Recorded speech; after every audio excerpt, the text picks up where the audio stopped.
When my husband told me he was protecting our future while secretly plotting to steal my inheritance, I collapsed right there in the attorney's office. 7 days later, I was standing in our bedroom with divorce papers in one hand and a hidden flash drive in the other. That's when I realized that marriage is like a locked safe. You think you know the combination until someone changes it behind your back. If you're watching this, hit subscribe and tell me where you're from in the comments. Because trust me, this story twists more than a roller coaster at midnight, and you won't want to miss what happens next. My name is Isabel Santos, and until 3 weeks ago, I thought I had a normal life with a faithful husband. Eduardo and I had been married for 15 years, what I believed were 15 years of building trust, sharing dreams, and planning our future together. We weren't wealthy, but we were comfortable in our modest 3-bedroom house in the suburbs. Eduardo worked as a financial consultant, and I managed a small art gallery downtown. We had our routines, our favorite restaurants, and even those silly inside jokes that only made sense to us. Like any marriage, we had our ups and downs, but I never once doubted his loyalty. Then my father died. Dad and I had a complicated relationship. He was a stern private man who rarely showed affection. After my mother passed away when I was 12, he retreated further into himself, burying his emotions in his business dealings. He built a small fortune in real estate over the decades, but our relationship remained distant. We'd speak on holidays, exchange obligatory birthday cards, but that was about it. His funeral was a small affair. Just me, Eduardo, and a handful of Dad's old business associates, men in expensive suits with solemn faces I barely recognized. Eduardo held my hand through the service, whispering comforting words when tears blurred my vision. He loved you in his own way, he assured me. Everything will be okay. 3 days later, we received a call from Mr. Harrison, Dad's attorney. He requested our presence at his office for the reading of the will. Eduardo seemed unusually interested, asking me repeatedly what I thought my father might have left us. I remember shrugging it off. I didn't expect much, maybe some family photos or his collection of vintage watches. We should prepare ourselves, Eduardo said that morning as he straightened his tie in the mirror. Your father was a wealthy man. There might be responsibilities coming our way. Script part separator ===. I had no idea how right Eduardo was, but for all the wrong reasons. Mr. Harrison's office was exactly what you'd expect from an attorney who'd been practicing for 40 years. Dark wood paneling, leather-bound law books, and a heavy mahogany desk that seemed designed to intimidate. The air smelled like lemon polish and old paper. Please, take a seat, Mr. Harrison said, gesturing to the 2 chairs facing his desk. His silver hair was combed perfectly, not a strand out of place. I'm sorry for your loss, Mrs. Santos. I nodded, throat tight. Eduardo sat beside me, resting his hand on mine. His palm felt unusually clammy. Mr. Harrison adjusted his glasses and opened a thick folder. I'll be direct, as Theodore would have wanted. Your father's estate is substantial, more substantial than even I realized. He looked up at me. The total value is approximately $23 million. The room spun. 23 million. My father, who lived in the same modest house for 30 years and drove the same car until it died. De men lectured me about saving every penny? There must be some mistake, I whispered. No mistake, Mr. Harrison replied, sliding a document toward me. Your father was an extremely shrewd businessman and investor. He simply chose to live below his means. Eduardo's grip on my hand tightened. I could feel his pulse racing through his fingertips. And Mr. Harrison continued, he has left everything to you, Isabel. The properties, investments, liquid assets, all of it. I blinked, trying to process his words. Everything. To me. Everything, the attorney confirmed. With one condition. Eduardo leaned forward. What condition? Script part separator ===. Mr. Harrison looked directly at me, ignoring Eduardo's question. Your father specified that the entire inheritance must be under your sole control, Isabel. No joint accounts, no shared management, no redistribution to family members for at least 1 year. A strange tension filled the room. I felt Eduardo's hand slipping away from mine. That's unusual, Eduardo said, his voice tighter than I'd ever heard it. Mr. Harrison nodded. Theodore was explicit about this. He wanted his daughter to have time to understand the full scope of the assets before making any decisions about them. He turned a page in the folder. There's more. I'm instructed to give you this. He slid a sealed envelope across the desk. My name was written on it in my father's precise handwriting. I'll give you a moment, Mr. Harrison Said, estende. I need to retrieve some additional documents. He left the room, closing the door softly behind him. My fingers trembled as I opened the envelope. Inside was a single sheet of paper and a small key. What is it? Eduardo asked, leaning toward me. I unfolded the letter, my father's voice somehow alive in the carefully written words. Asterisco Isabel, asterisco. Asterisk if you're reading this, I've failed to tell you the truth while I was alive. Forgiviam ou de mens covardice. The fortune I've left you didn't come easily, and it doesn't come without dangers. There are people who believe they deserve a piece of it, people closer than you might think. Asterisco. Asterisk trust no one until you've visited storage unit number 247 at Riverside Security Storage. The key enclosed will open it. Go alone. Asterisco. Asterisco should have protected you better in life. Perhaps this will make amends in death. Asterisco. Asterisco your father asterisco. I looked up, clutching the letter to my chest, suddenly aware of Eduardo staring not at me, but at the key in my hand. There was something in his expression I'd never seen before, something calculating and cold that sent a chill down my spine. What does it say? He demanded. Before I could answer, Mr. Harrison returned with a stack of documents. And that's when everything truly began to unravel. Script part separator, Mr. Harrison set the documents down with a deliberate precision that seemed almost ceremonial. Before we proceed, Mrs. Santos, there's something else you should know. Eduardo shifted in his seat. His fingers drummed rapidly against his thigh, a nervous habit I'd seen only when we were facing financial trouble. Your father asked me to give you this information privately, but given the circumstances... Mr. Harrison glanced at Eduardo with an unreadable expression. I believe you should hear it now. He extracted a thin blue folder from beneath the stack. 6 months ago, someone attempted to access your father's accounts using forged authorization documents. The bank security caught it, but your father was disturbed. My breath caught. Was it identity theft? Not exactly. Mr. Harrison opened the folder. The documents were sophisticated, internal knowledge only someone close to Theodore would have. He hired a private investigator. Eduardo stood abruptly.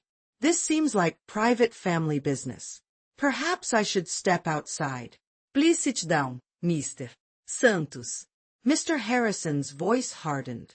The PI discovered communications between you and Global Vest Holdings regarding Theodore's properties. Tilted. What? Spirit. Your husband has been meeting with Jason Blackwell, your father's former business partner, the one who nearly bankrupted him 15 years ago. Eduardo's face drained of color. This is absurd. Isabel, he's trying to turn you against me now that there's money involved. We have recordings, Mr. Harrison stated flatly, placing a small digital recorder on the desk. Would you like to hear yourself discussing how to secure assets before the old man's death? I turned to Eduardo, this stranger wearing my husband's face. What did you do? His expression transformed, calculation replacing panic. You wouldn't understand. Your father was hiding things, dangerous things. I was protecting us. By stealing from him. My voice shook. By securing what would be rightfully ours. Eduardo said. That fortune was built on partnerships your father betrayed. People are coming for that money, Isabel. People who won't ask nicely. Mr. Harrison interjected, that's why Theodore changed his will 3 months ago, Mrs. Santos. And why he left you that key. Script part separator, De attorneys revelation frose my blunt. Eduardo's betrayal wasn't just about money, it was a calculated deception spanning years of our marriage. I need to leave, I whispered, gathering my purse with trembling hands. Eduardo lunged forward, grabbing my wrist. Isabel, you're not thinking clearly. There are dangerous people involved. The only dangerous person is you. I yanked my arm free. Mr. Harrison Sotod. Security is outside if you need an escort, Mrs. Santos. You'll regret this, Eduardo hissed, his face contorted into something unrecognizable. You have no idea what you're walking into. I straightened my spine. I'd rather face unknown enemies than sleep beside a proven one. The next 72 hours passed in a blur. I checked into a hotel under a false name, my father's letter and that mysterious key burning a hole in my purse. Sleep eluded me as my mind replayed 15 years of marriage, searching for clues I'd missed. Onde fer de morning, idrove torre Versailles security sotorage. Unit number 247 was in the back corner, away from security cameras. My hands shook as I turned the key. Inside was a single filing cabinet and a laptop. On top lay a note. The password is the date we visited the lighthouse. Iuartem. I remembered instantly, the one perfect day with my father after mother died. July 8, 1995. The laptop unlocked, revealing hundreds of files. Financial records. Surveillance photos. And most disturbingly, a folder labeled Eduardo Santos, background investigation. I opened it and gasped. Eduardo's entire life before me had been fabricated. His university degree, his family history, all lies. His real name was Miguel Cortez, and he'd worked for Jason Blackwell years before coincidentally meeting me at that coffee shop. Our entire relationship had been an elaborate setup. He'd married me to get close to my father's fortune. But that wasn't the worst discovery. As I dug deeper into the files, I found evidence of something far more sinister, something that made Eduardo's betrayal seem almost insignificant by comparison. Script part separator, My hands trembled as I opened the folder labeled Blackwell Syndicate. Inside were photographs, financial ledgers, and court transcripts revealing a web of money laundering, blackmail, and fraud. Jason Blackwell wasn't just my father's former business partner. He was the kingpin of a criminal enterprise that had infiltrated legitimate businesses across the state. And my father had been gathering evidence against them for years. I found a recorded conversation between Blackwell and Eduardo from just 3 weeks ago. Once she inherits, we move quickly, Eduardo's voice said. She trusts me completely. We'll have control within days. Theodore's evidence dies with him? Blackwell asked. As far as he can tell. The old man never shared his suspicions with her. Good. Remember, he made you, Miguel. I can unmake you just as easily. My stomach churned. This wasn't just about stealing my inheritance. They wanted to use my father's legitimate businesses to expand their criminal operations. My phone buzzed with a text from Eduardo. Coming home tonight? We need to talk. I can explain everything. Another text followed immediately. The lawyer is manipulating you. Your father was involved in things you don't understand. I've only been trying to protect you. De audacity stole my breath. I switched off my phone and continued examining the files. There was a sealed envelope marked for Isabel. If something happens to me. Inside, I found account numbers for offshore holdings, security codes, and a USB drive containing what appeared to be my father's insurance policy. Documented evidence against Blackwell's entire operation. My father's final note read, I should have told you years ago. I recognized Eduardo the moment you brought him home. He works for the man who threatened to destroy everything I built, everything meant for you. I've been gathering evidence ever since, waiting for them to make a mistake. Now it's your fight. Traste only Harrison. April 30th is the deadline. April 30th. Just 3 weeks away. Script part separator, I left the storage unit with my father's laptop and files hidden in my bag, constantly checking over my shoulder. Back in my hotel room, I spread everything across the bed, constructing a timeline of deceit that spanned decades. My father hadn't been just a successful businessman. He'd been a whistleblower preparing to take down a criminal organization. And my husband wasn't just a liar. He was their inside man. April 30th. The date kept flashing in my mind. What was happening then? I dug deeper into the files until I found it. Court documents. My father had been secretly cooperating with federal prosecutors. April 30th was when all the evidence had to be submitted for the grand jury. If the evidence disappeared, Blackwell and his associates would walk free. My phone rang, Mr. Harrison. Are you safe? He asked immediately. Yes, but I found everything. We need to meet. Not at my office. There's a diner on Westbrook Avenue, Jimmy's. Tomorrow, 7 horas da manhã. Mr. Harrison, why didn't my father go to the police with all this? I have pause. He tried, years ago. That's when he discovered how far Blackwell's influence reached. 2 detectives investigating the case died in separate accidents within a month. My blonde rancode. Andy Eduardo. Your father suspected him from the beginning, but he needed proof. He was gathering evidence against Blackwell and Eduardo simultaneously. Why didn't he warn me? My voice cracked. He tried, in his way. Remember when he offered to buy you that house across the country? The job opportunity he found for you in Seattle? He was trying to get you away from Eduardo without tipping them off. Tears burned my eyes. Those awkward attempts at interference I dismissed as my father's controlling nature had been desperate efforts to protect me. Isabel, Mr. Harrison's voice lowered, Eduardo just filed an emergency petition with the court. He's claiming you're mentally unstable, overwhelmed by grief, and unfit to manage your inheritance.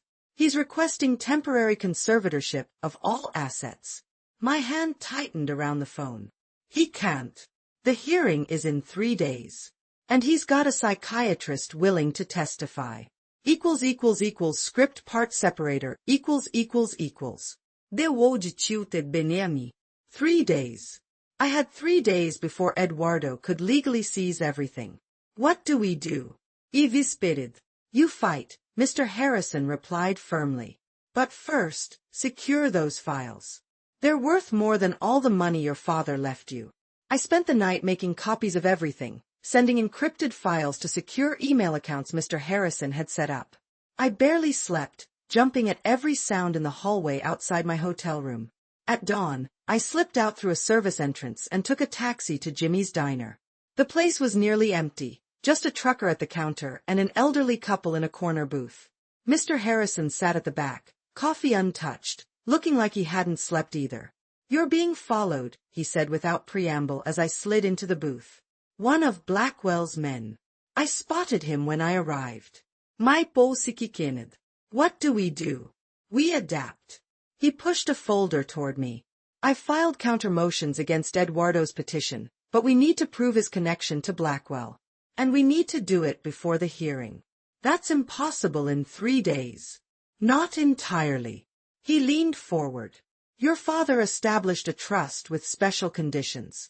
If we can prove Eduardo married you under false pretenses as part of a criminal conspiracy, we can trigger the fraud protection clause. How? We set a trap.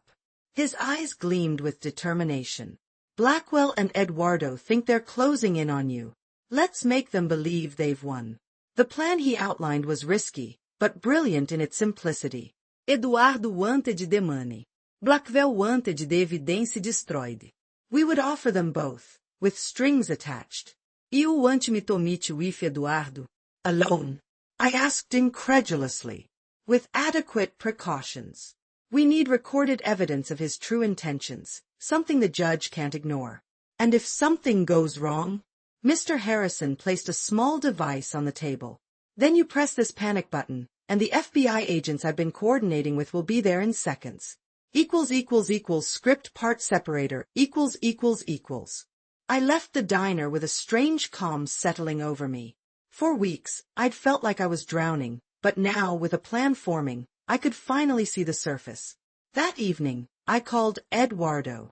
We need to talk, I said, keeping my voice steady. About the inheritance, about everything. His response was immediate, eager. Yes, of course. I've been worried sick about you. Where are you staying? The Eastview Hotel. Room 312. Come at 8 tomorrow. I'll be there. His voice softened. Isabel, I know this looks bad, but there's so much you don't understand. I almost laughed at his audacity. That's exactly why we need to talk. The next 24 hours were a flurry of preparation. Mr. Harrison's team installed hidden cameras in my hotel room. An FBI agent disguised as housekeeping placed recording devices. Another took the room next door. Remember, Agent Ray as instructed, we need him to explicitly acknowledge his relationship with Blackwell. Get him to talk about his plans for the money. What if he's suspicious? I asked, adjusting the nearly invisible wire beneath my blouse. Trust your instincts, she replied. This man has manipulated you for years. Use that. Let him think he's still in control. At 7:58 p.m., I sat perched on the edge of the hotel bed, heart hammering against my ribs. The panic button was in my pocket, the cameras were rolling, and 6 federal agents were positioned within seconds of my room. The knock came precisely at 8. I took a deep breath and opened the door to the man who had betrayed everything I believed in. Isabel, Eduardo stepped forward as if to embrace me. I stepped back. Let's talk. Script part separator, He entered the room slowly, eyes scanning every corner as if searching for threats. Despite everything, my heart lurched at the familiar way he ran his hand through his hair, a gesture I'd once found endearing. Now it seemed calculated, just another performance. You look tired, he said, his voice gentle.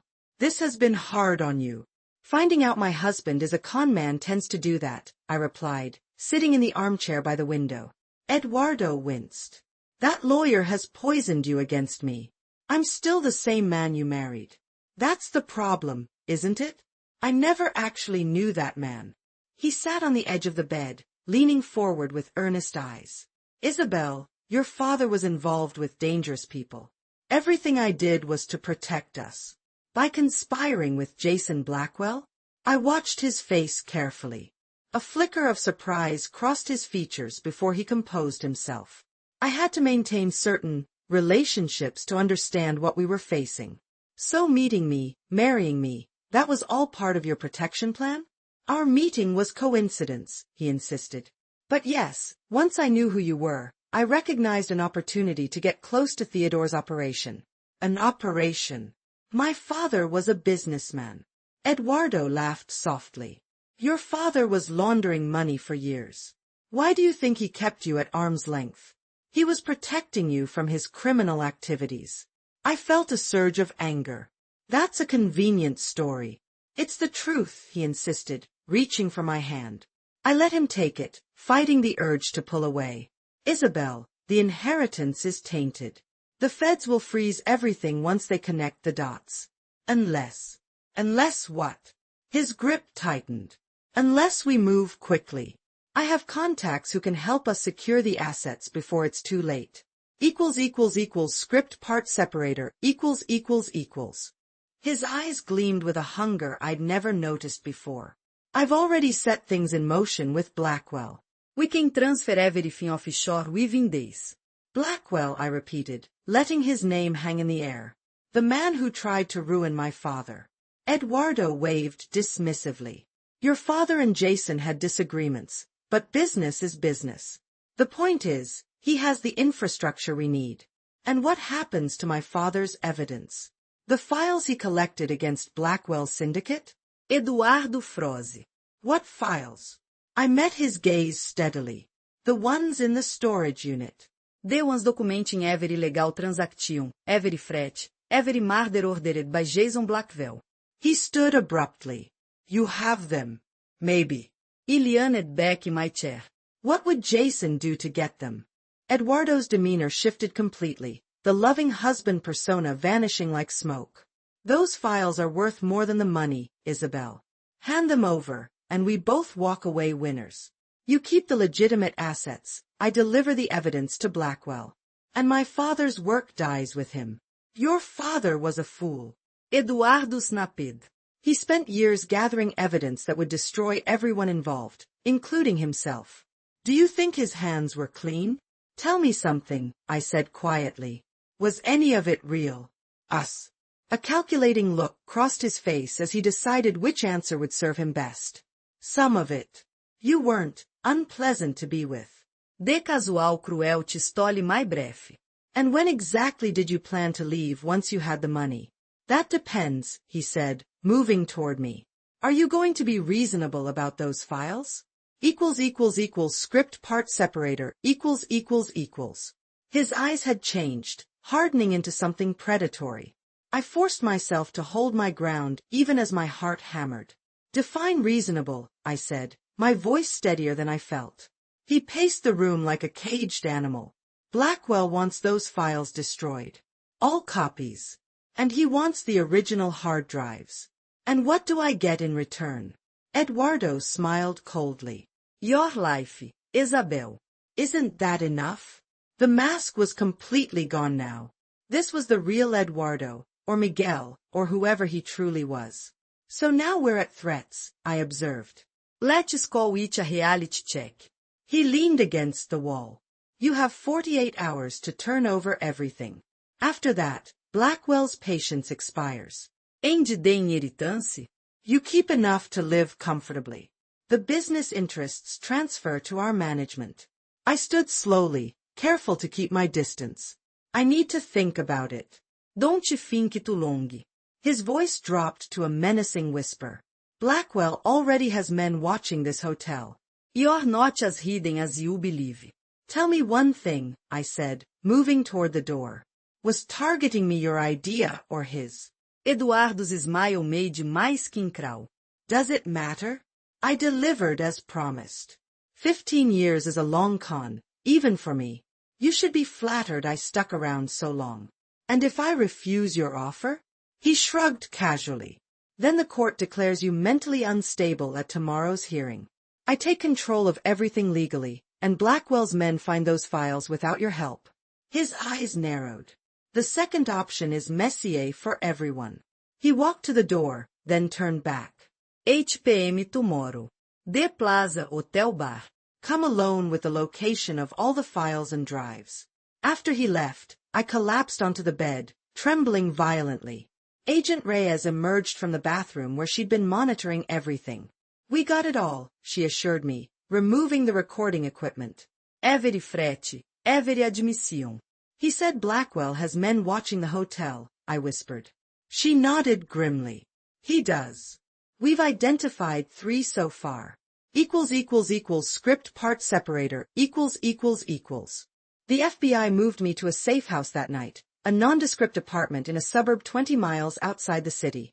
Sleep eluded me as I replayed Eduardo's threats, each word revealing the stranger who had shared my bed for 15 years.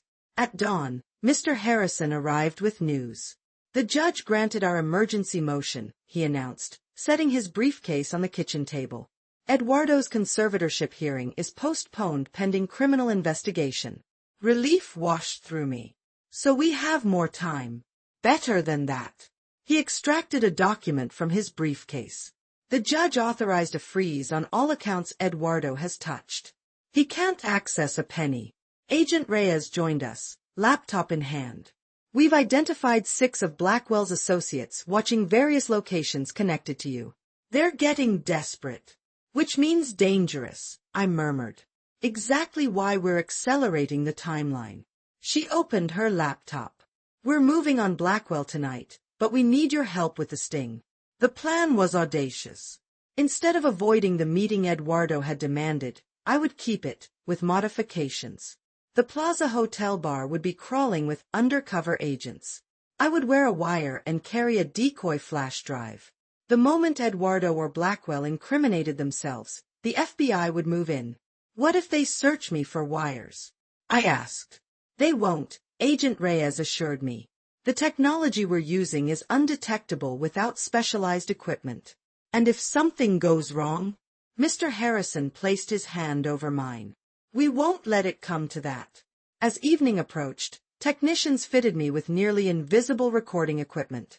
A female agent helped transform my appearance, darkening my hair, applying makeup that subtly altered my features.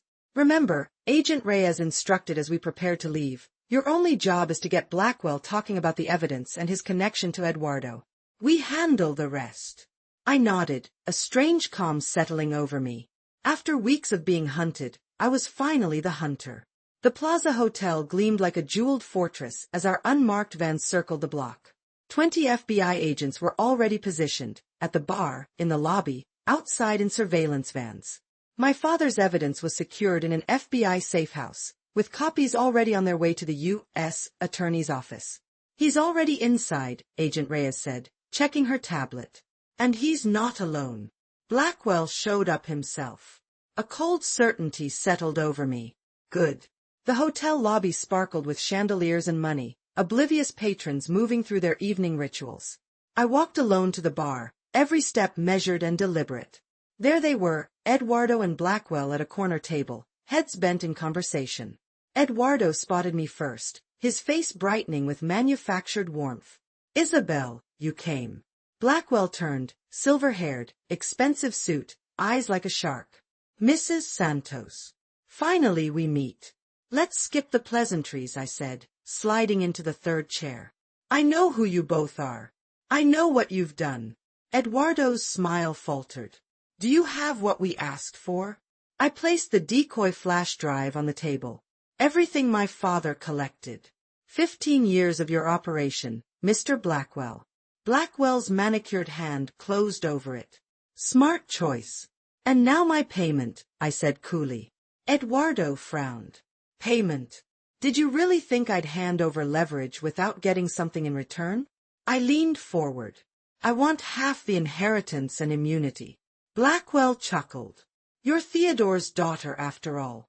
He signaled to someone across the room. "Unfortunately, that's not how this works." "No," I agreed as FBI agents materialized around us. "This is how it works." The look of shock on Eduardo's face as agents cuffed him was worth every moment of heartbreak. "You set me up," he gasped. "I learned from the best," I replied. 3 months later, I stood in my father's study, now mine, as the news announced Blackwell's conviction. Eduardo had turned state's evidence, trading testimony for a reduced sentence. The inheritance was mine, clean and clear. I placed my father's photo on the desk. "We did it," I whispered. The doorbell rang. Outside stood Mr. Harrison with a package. "Your father wanted you to have this when it was over." Inside was a key to a cabin in Colorado and a simple note, "For your fresh start. Love, Dad." I smiled. The past was settled. The future was mine to write.